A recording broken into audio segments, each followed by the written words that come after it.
Hello and welcome to Aliens Revealed Live. I'm your host, Dean Caparella, here on the Paranormal UK radio network. From alien abductions to monster-infested ranches, men in black, near-death experiences, close encounter experiences and more, we speak to some of the most amazing people on the planet each and every week, ready and willing to share their chilling stories with you. And they all come from the Aliens Revealed Live files here on the Paranormal UK radio network. Well, invaded by alien beings. It sounds like a line out of a sci-fi horror flick, but in actual fact, it can be applied to millions of contact experiences around the world today. Extraterrestrial beings showing up unannounced to people either sharing a message or taking them on board their craft.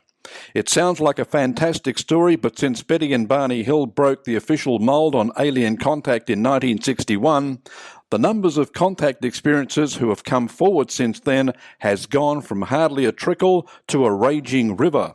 The Hills were not the first to be taken by aliens, but they were courageous enough to break their silence and speak about their experience. And courage begets courage, with others following suit to the point now where an alien contact story has a touch of normalization to it. When Israeli man Yossi Ronen recently broke his silence after being invaded by alien beings in his own home in 1981, he got more than just a visitation. He was given a glimpse into the future. For Yossi Ronen, his contact experience with alien beings was very much a benevolent one. He remembers clearly that day in 1981 when he decided to take an afternoon nap after burning the candles at both ends in his schooling studies. And he recalls the dream he was having where creatures surrounded his bed and he was conversing with them. According to Ronen, there was even laughter. Then he suddenly woke from his slumber and to his amazement, there they were, just like he saw them in his dream. And he joins us now. Hi, Yossi. Hello, Dean. Thank you for having me in your channel. It's a pleasure. Well, I was reading about your first experience back in 1981. It was quite amazing, very vividly described by you, and I wondered whether you could describe it again for our audience. Yes, of course. I was for a year in California, in Los Angeles. My brother invited me there he has a small business, and it was a good time for me to earn some money for university. So his business was painting houses around, and I helped him with that. And one afternoon after work, we came to rest at home. It was afternoon, it was not a night or something like that. And I went to bed and I fell asleep, and then I had a weird dream. Now, the dream was that I saw myself sleeping. Then I didn't understand that I had an out-of-body experience. I know it after that. I understood that. But the first thing that was that I was in a dream and I saw my body sleeping on the bed. And it was a good feeling. I didn't felt any strange feeling of something. And in that dream, I saw the creatures for the first time. They were wandering in the room.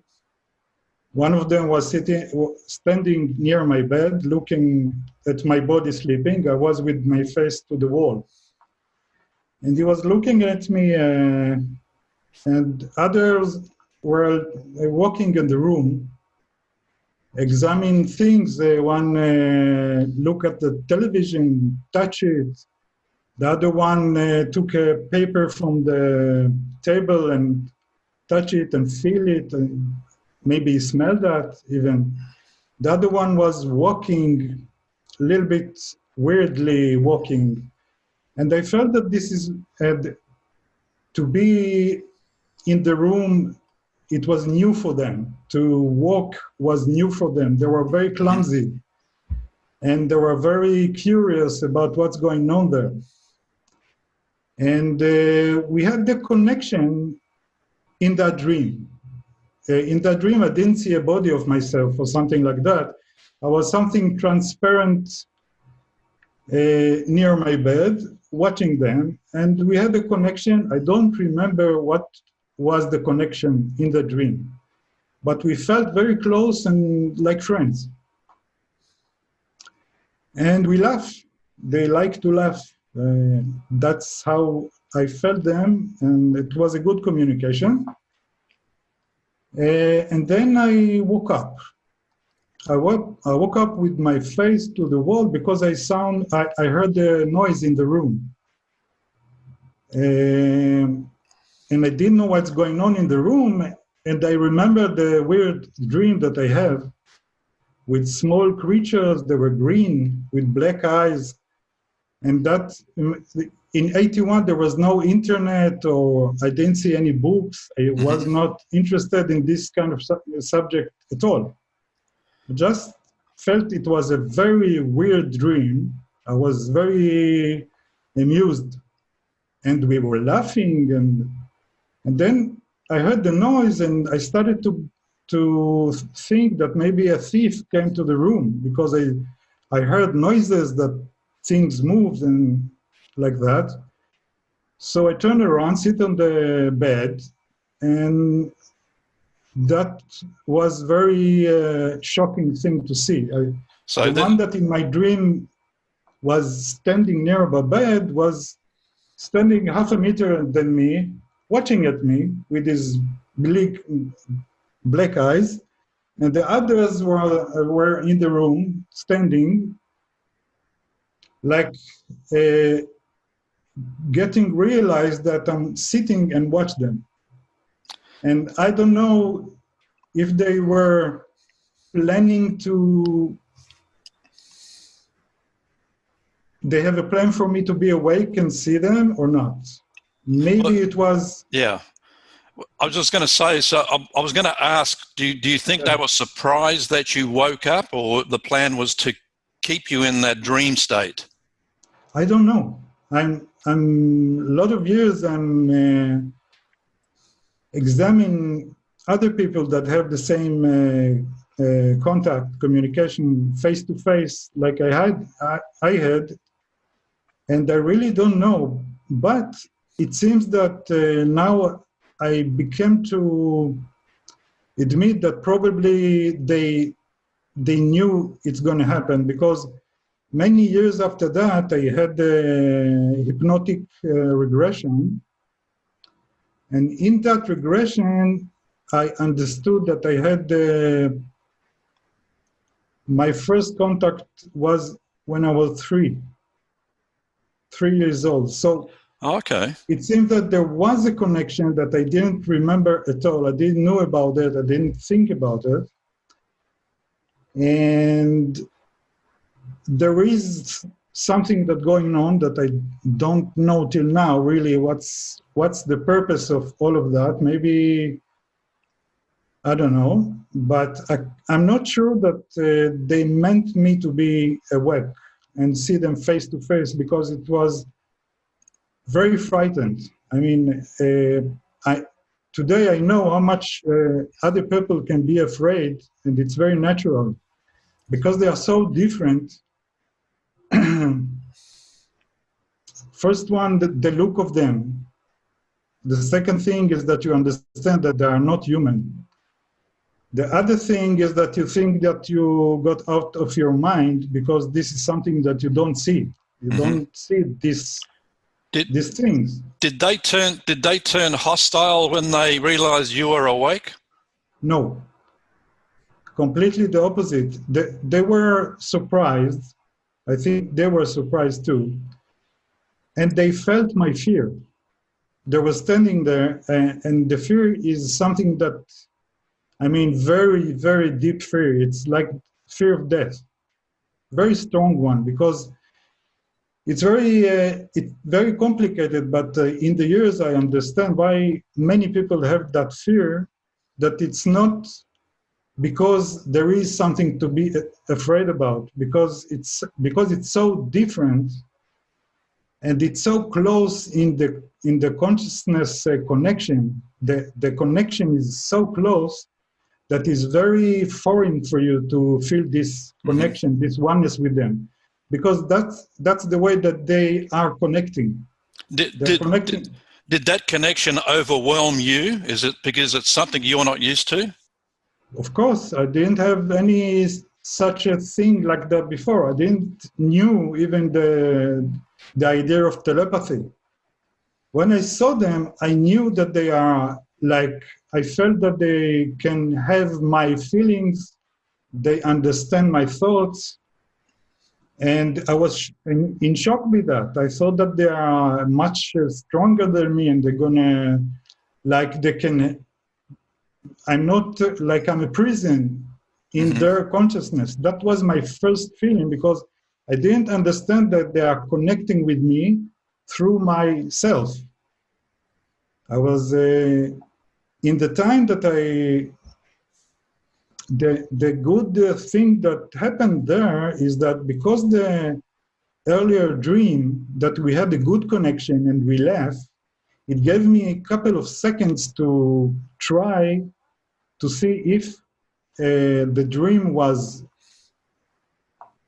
maybe a sign for that they are not going to hurt me, and they are okay, and there is a good connection. And I started to lower my fear and try to be open to them. And in the minute I did that, I started to realize that in the same way that they can have my thoughts and feelings, I can do with them too. I can hear them. The fear and the noise that, like, I heard in my brain, the confusion was their connection that I didn't know how to translate or understand or even be open for that. Mm-hmm. And the second that the connection started, it was amazing. I mean, the fear gone, and I started to realize their consciousness, and it was amazing feeling. Okay. What kind of connection did you make? What things were they telling you? You see, the connection is not the way we think about connection. It's not by words or language. It's something much more close to yourself. And this is one of the things that made many people think that they are imagining, that they have a connection, and they are afraid that this is something subjective, because it's very, very close. It's so close that it's something like you hear the connection in your head, and people think, hey, I hear voices in my head, something is wrong with me. Mm-hmm. That's why it's very confusing, because the connection is not like we do. He talk, we listen, and then I talk and he listen. It's connection. It's to be one, and the connection is by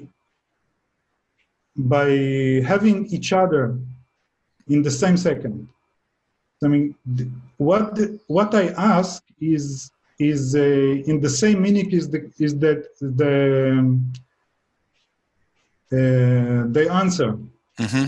And so it's like whatever I wanted to know, I was just need to go inside and like watch their consciousness, what they feel, what they think, and they had a straight answer from that. Is that consciousness, is that something that you were just aware of, or is it something that you can see? There's something that represents the consciousness? Yes, it's something that is, you can see it visually, you can hear it, you translate it in a way that it's suitable with your way of seeing, understanding. In the connection, you understand that you translate things. When I felt their consciousness, I knew that this is my translation of something that they have. But it was a close translation, like I felt their love, and love is love. I felt or knew or understand the way that their consciousness can move from place to place, but it's not physical place. I mean, they know how to move in that realm of other dimension. Mm-hmm.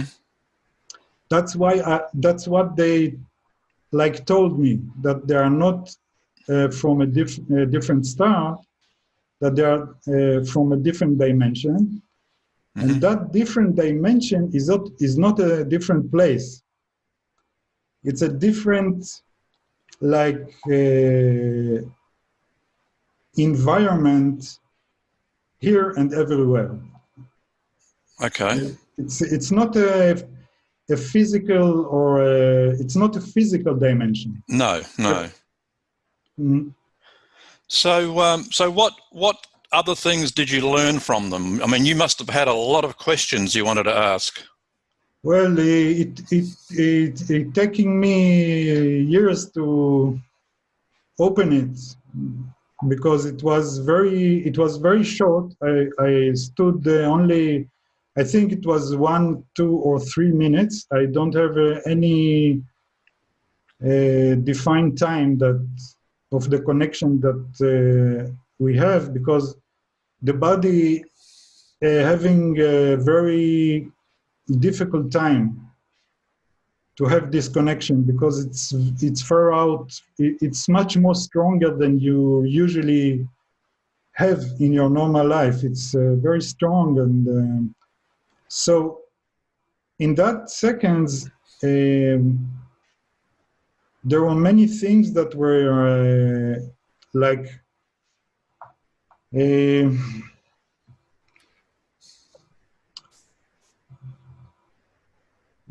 I think the main thing that was strong for me in their consciousness was what we say about God. Mm-hmm. It's like they are aware of something. It took me years to understand that what we say about God is that thing that I felt with them, because it's different, but it's the same thing. Mm-hmm. What I say about that, what I mean about that, that for them, they knew that they live from something else. I mean, they knew that every second of their living and mine or everything is held in by something, and that something is not something that I can even think of a form of something. It's not something like human. It's not like any something that I can imagine even to say that this is God. But for them it was everything, and that we are part of it, and we live by it, and it's full of love and like nurturing us all the time. Mm-hmm. So in a sense, we are all connected. Everything in the universe, all life, whether it be human beings, extraterrestrials, animals, plant life, is all connected. Yes, it's connecting by that. I mean, we are like all in that oneness. What have this oneness is that thing that give life to it. We say about that God, but everyone have his own things about this word God. So it's hard to me to say God, but this is it.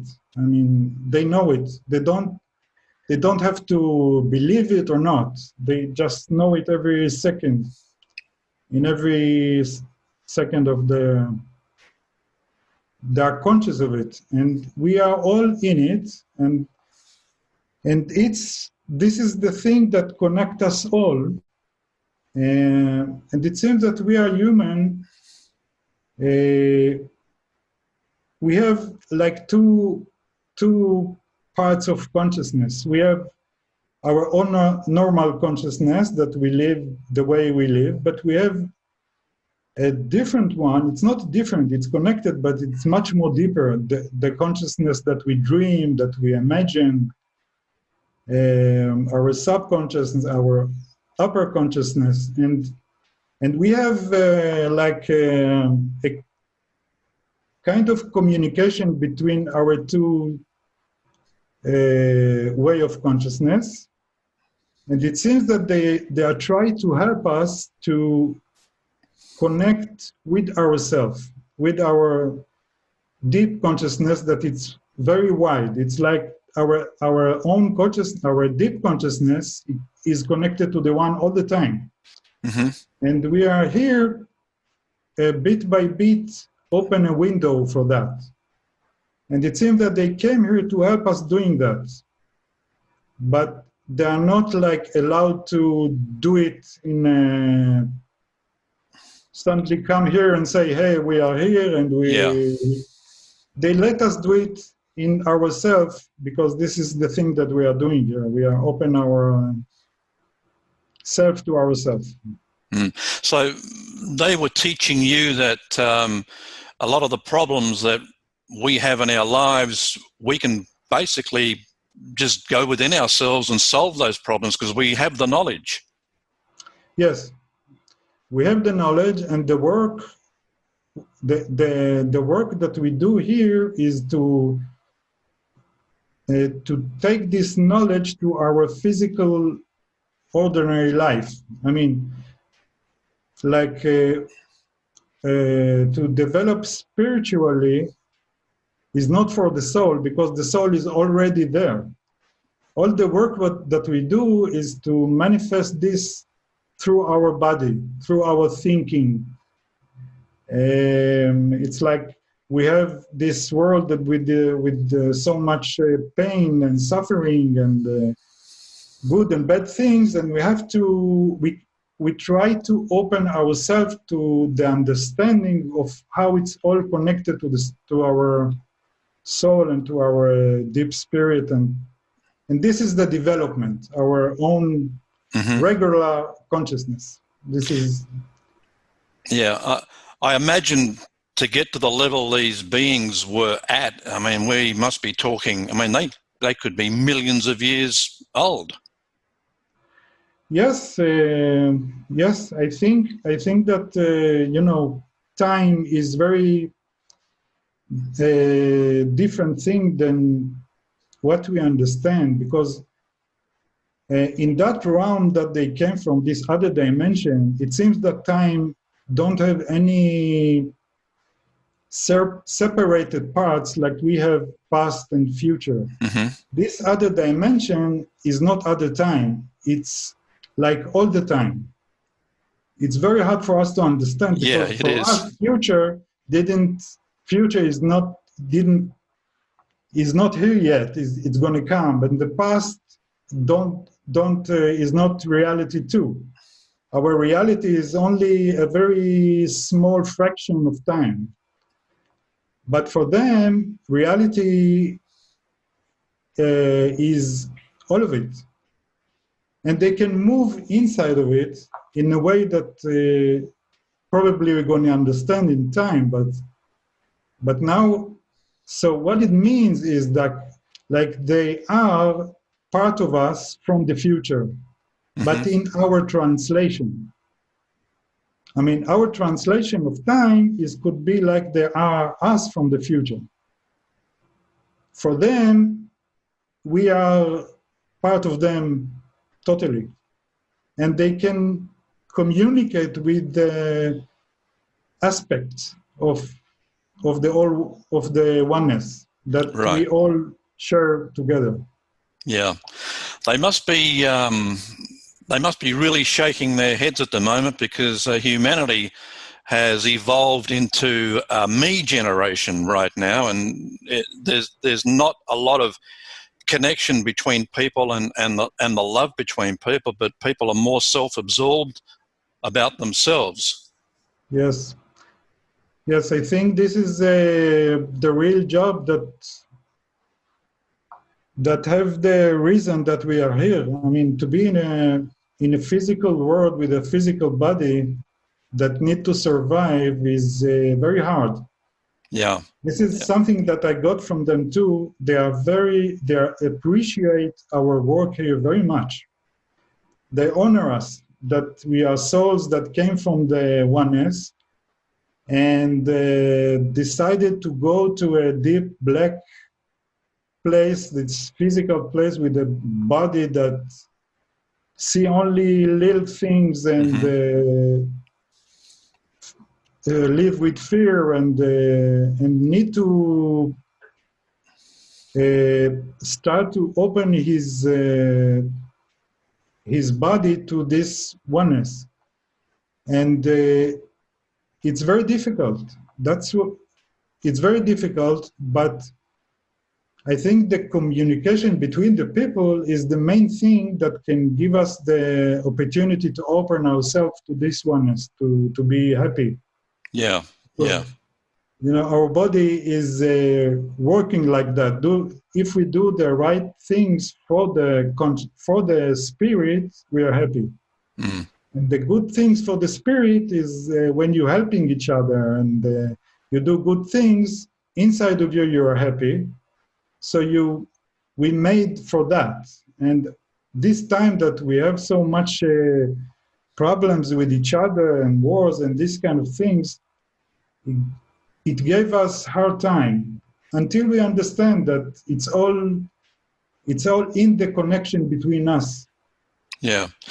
I mean, yes. Yeah, Yossi, I guess it relates a lot to what near-death experiences go through, and they give us a real glimpse of who we really are, because they all report the same thing about consciousness, and they get to a place and they all feel a oneness with each other.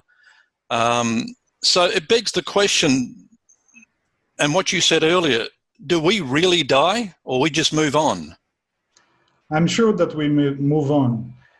I mean, in the second that I felt myself out of my body, I remember that I thought it's a dream, but I remember the feeling. I knew that I'm not, that this body that's sleeping on the bed is only a place that I will go back there. Mm-hmm. This is not me. I was fond of my body, but it was not me. Everyone that have this out-of-body experience or clinical death realize that in an instance. I mean, it's because of the people that don't believe it gave them a hard time, and even they say, okay, what I felt was weird. I'm not sure that I believe that myself that this is the truth. I mean, even my mother have this out-of-body experience, and she said, and she told me how much marvelous it was.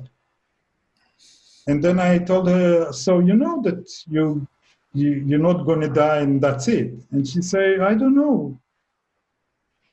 Mm-hmm. You see, people, it's hard for them to realize the obvious. I'm sure, I mean, most of the people that have this experience understand that. Yeah, yeah. Yossi, did they give you a warning for humanity? Yes, it was. Yes. What did you want to say? No, I just asked you, I mean, did they give you a warning for humanity? Do we need to be on the lookout for where we are headed? Yes. In the last of the connection, when they understood that I cannot stand the connection anymore because it was too strong for me, they decided to go. But before of that, the one that was standing near me gave me a different connection. He gave me a vision, like a movie. Mm-hmm. And in the movie, I was inside of the movie, and I saw myself standing on a green field with with the blue sky and a beautiful day with the cows near me. And suddenly a fire burst from the horizon and burned everything. And I felt from that it was pain of like it was my responsibility of what happened. Me is us. I mean, when they talking to me, it was talking to the oneness, and the feeling of the responsibility and the pain that I had was like I understood that they let me understand that things that we do can ruin ourselves and on Earth. I mean, animals and I quietly understand that because we really treat ourselves and others and animals in a very way of like it's ours and we can do here whatever we want. And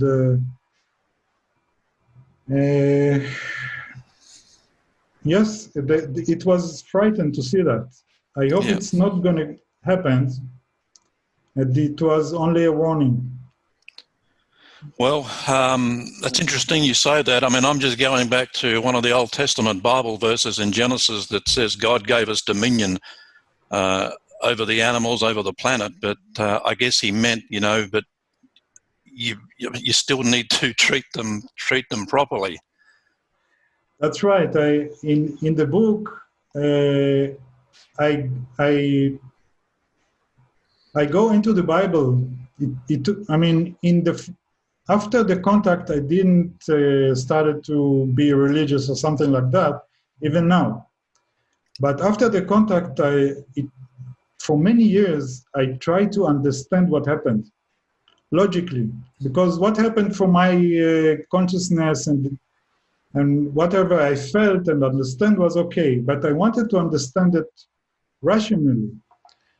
And one of the ways I looked for other places of knowledge in human knowledge and culture that speak the same. I mean, what I felt in their consciousness was a way of looking at reality. And I started to watch in our cultures, religious, everything. I started to look if there is something similar.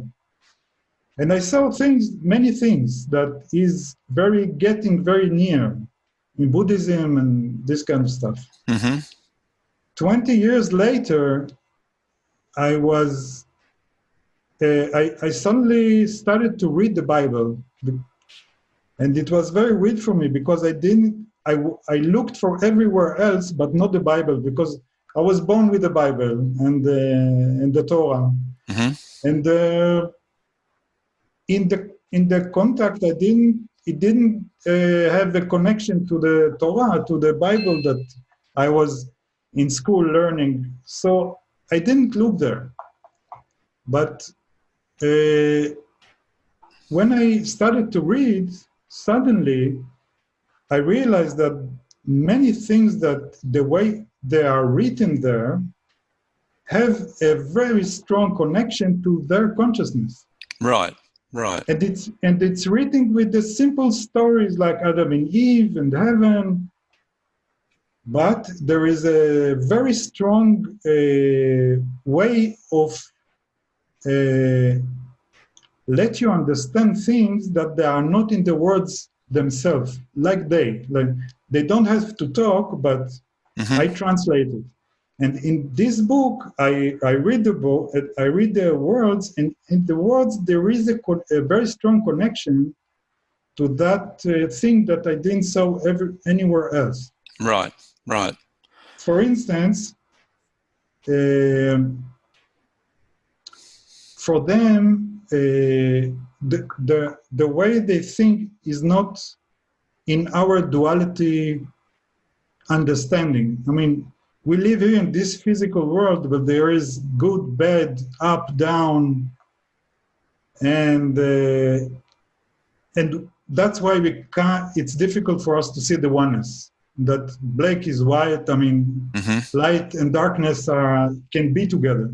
It's very hard for us to understand it. For them, they see the connection, that they see them both. And this is one of the reasons that they are like happy, like they are complete with the good and bad. So it's good. Good and bad, like light and darkness is light. So I say that in the story of Garden of Eden, before they ate from the fruit, they were in heaven. They were happy. And what the fruit was, the knowledge of good and bad. Now, most of the people think that the understanding of the knowledge of good and bad is that they didn't know how to separate good from bad. And when they eat, they know what is good and what is bad. What I understand that is totally different. What is really written there is before they ate the fruit, good and bad for them was one. What happened to them when they ate the fruit, it made it separate. Right. The good from bad. Yeah. And that was the start of physical world of dying and born again and die, and all this physical world started from that thing that happened in their consciousness. Okay, and that's that separation has continued on to today. I mean, with religions, with separate countries, Yes. there's a lot of separation, and we've got a lot of work to do. Yes. Yes. Yossi, just quickly before I move on with my next question, the prophets of the Old Testament, do you think they received the same sort of visitations that you had? Is that where they were getting their knowledge from? I think that we start to realize now that the realm of our deeper consciousness is connected to wide things, to very lot of things. I mean, what we see in the out of body, I mean, our self out of from the body, or in the near-death experience, or when we connect to other beings that they are not from the physical world, and other dimensions, they are all connected to one. It's like one place that we human sometimes go there, have inspiration. We have songs, we have science, we have ideas, we write, we understand things because we go there for a minute, we get inspired and use it here. And I think from the old days, we did it, human. We did this kind of connections. And the same stories of angels, I think it's the same like the aliens today. It depends on how we translate it. If a guy is in a fear state and he didn't have a good chance like me, that I had a good experience with them, he can stay with his fear and be. And this fear translate the alien like a reptilian or I don't know what. I mean, it depends on in our translation. And probably the people from the old times, when they had connections, they had the same ideas from that. And probably, I don't know how, the root of the religions, probably there were very, very strong, high spirit humans that had connection to that realm. And, yeah. Do you think other people are having, a lot of other people are having similar experiences as you have had, but just don't remember? Of course. Of course, I think it's not only that they are not remember because it's so far out, because it's the connection is the main thing, the main area of the connection is our subconsciousness, and we don't pay attention for that because it confuses us. We think of it as a imagination. We think that we invent it, but of course we have imagination and we invite things, but it's hard for us to separate what we subjective imagination. Excuse me. I'll close that. And what happened that when the connection is happening with them, the man is most of the time it's easy for him to think it was a dream, or I imagine it, or I maybe I was sick, or something like that. I don't say that there are not imagination and there are not people that just imagine all that, but I think that thousands of people have connections. Only in Israel here, I met hundreds that had this connection, and they didn't know what to do with that. They didn't know how to translate it. Most of them didn't talk about that because, if you will tell if the boss in the work will heard that this guy had a contact with green beings, he will release him home. Yeah. It's very difficult to... There's still a stigma attached. Yes. So people don't talk about it. Yeah. Do you ever wonder why you were chosen? Do you think people are chosen by, or they get chosen by accident, or they're specifically targeted? I think it's related to many things. It's one probably is a thing that like purpose that you have before you came to live. I mean, before you're born. Yep. There is a situation that what I believe so, that that who you're going to be, who going to be your parents, in what time you're going to born, and more or less what is your opportunity in this life that you're going to have. You choose it. Yeah.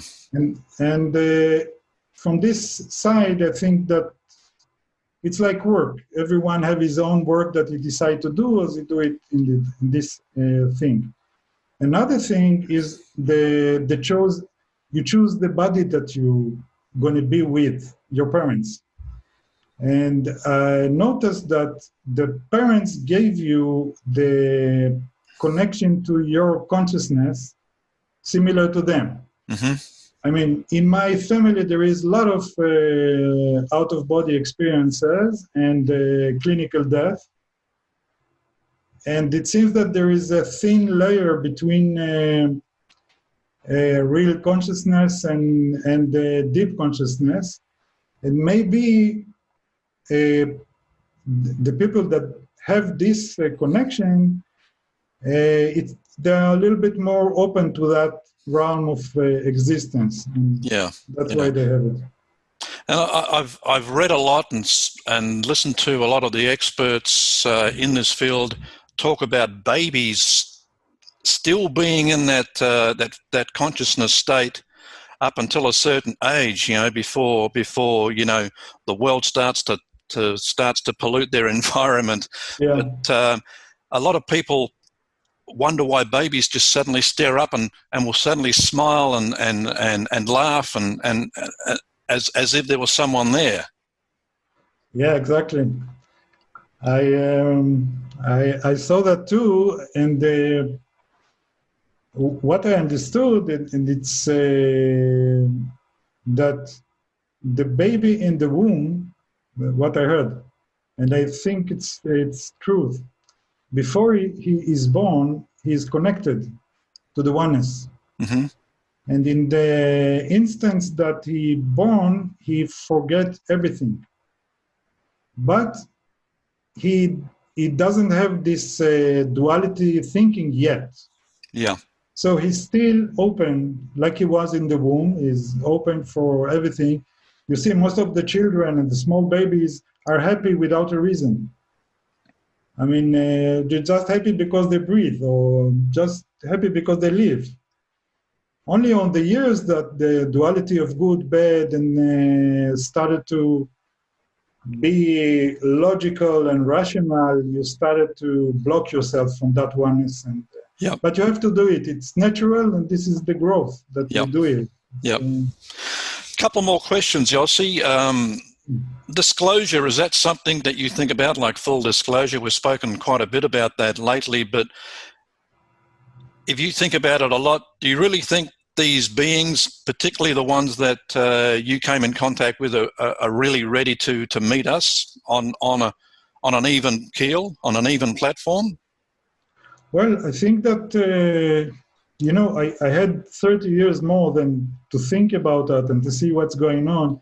In the beginning, I didn't talk about it even 5 years because it was so weird. The connection is very, very life-shattering for everyone that's going to have it. Yeah. And this is one of the reasons that I think that aliens wait for us to be ready for that, because it could be harming. It could harm us. If we are not ready, it could be there's so much confusing. Even religious people now afraid of the idea that there is life outside of our planet. But I know that when the connection gonna be, it's only good. I mean, most of the people it will be very easy for them to believe in God, but not particularly in a religious way. And that's why I think that they are waiting for us to be ready. But I see many signs of that it's going, it's developing. Mm-hmm. Like you see it in the media. This is the mass media that most of us consume, and the media convince us. And you see movies like the movie, what's the name of the movie, with the linguistic woman that they send her to make the contact with the aliens that came from, what's the name of the movie? That's a recent movie. Couple of years. The movie was The Arrival. The Arrival. Arrival. That's it. It's a very important movie that I don't know why the people don't realize, but the movie really talks about the thing that gonna be between us. This is the language, because the language is the way our thinking. I mean, the language is a translation of our thinking, and they think a little bit different. So the border between us and them will be the language. Right. And if we start to use our language in a different way, we will get to the place that we could connect with them with our consciousness. Okay. You're writing a book. You releasing a book soon? Yes, in a couple of months, I think. It's now in translation to English. What's it called? One. That's a very appropriate title. Very short. Yeah. It's going to be available usual places, Amazon. Yeah, okay. I think so. Yeah, I don't know how I'm going to publish it, but it's going to be on Amazon. And this book going to be a collection of many years of my study of my contact and others with relations and the things that I see in our culture that connect with that. Mm-hmm. The first part of the book going to be the testimony of the contact itself. It was much more wider than what I told you now, because it was many small parts that are very important to, and I think, to many other people that have connection, that's going to help them to understand what happened to them, why the fear, why the good feeling, why the different translations from. And then I go to the hypnotic regression that gave me much more things to relate to and to understand more. And 2 dreams that they gave me, very specific dream and detailed dream to understand a little bit more the connection that we had and how to deal with the problems like the fear. In the first, I didn't understand why I had to be afraid so much if they are good. So why they don't show themselves, and what I didn't have any proof for their being with me. Mm-hmm. Why did I have to be alone with this thing so many years? I had many questions. So in the book, I solve it, and there is a very nice big picture of all these questions together. Okay. Have you had follow-up visits in the last few years? I didn't have any face-to-face visits like I had there. Mm-hmm. I think I tried once before I started to write the book. I felt responsible to do it right, to write the book right, because I know that many people have the same connection, that they need help because there is a lot of confusion and a lot of fear. Yeah. So I decided to write the book for the people to know that the fear is not something that they have to go through. Yeah, we've reported many times the number of people who are staying silent because of the fear, and but today, I mean, for a start, MUFON, for example, offers people the chance to come in and talk about their experience in a safe environment. And I guess the work we're doing here at the moment is to encourage people to come out and tell their story. It's very important. One of the main reasons for that book for me is that. People that I know that from lots of people that I talk with them, that after they talk about the thing and I talk to them and they realize that the fear was really their fear, their inner behavior from that shock that they have with them. Yeah, and they are not bad. Okay. But what I wanted to say that I tried to have another meeting with them face to face. I couldn't do that. I didn't have the physical or the physical strength to be face to face with them once again. It seems that they, like, on that time, the situation was much more easier for me to do that. And today I have to work a lot, once again, to do it in a proper way that I had the chance to face them face to face. Right. But I do it with meditation, and sometimes they come with a dream, and I get help from them. Okay. Well, Yossi, it's been a real pleasure speaking with you today. Fascinating discussion, and we'll look forward to your book being released in a couple of months. Thank you for having me once again. In her book, You Have the Right to Talk to Aliens, Sev Tok reveals many of her contact events with extraterrestrials and her journey as an experiencer.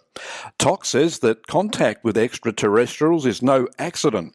Many people share a similar story, especially those people contacted by ET since their childhood.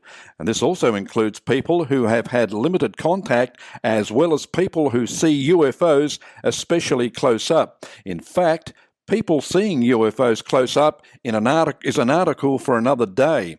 We have interviewed several people with close-up sightings who later report missing time. Yes. The Greys gave me information about the hybridization program, DNA information, the galactic neighborhood, and our possible fate. And I've also been in contact with what I call the blue beings, and the blue beings have also given me information about DNA activation. The first time I came in contact with the Greys that I can remember was in 2012. And they showed me a baby in a tube. I actually drew a picture of it. I have pictures of these in my book. And this baby, I'm going to show you right here, this baby in a tube, yeah. Mm-hmm. And then standing behind me were 3 Greys. And when I turned to look at these 3 Greys, they told me telepathically that I can take my time, that they're not going to rush me, and that everything's okay. I can stay there and look at that baby as long as I want. I did not know why I was looking at that baby that had the bluest eyes I've ever seen in my life. Didn't make any sense to me. And then I popped back into my reality, and I just held on to that for a long time until I had an incident in Roswell in November 2016. And once again, I met with the Greys in Roswell. There's a little bit of story leading up to that too. And they gave me information about the hybridization program. And they told me, they reminded me of what the baby in the tube that they showed me. And they told me that there's several hybridization programs. So the one that they were talking to me about had to do with the Greys and the humans.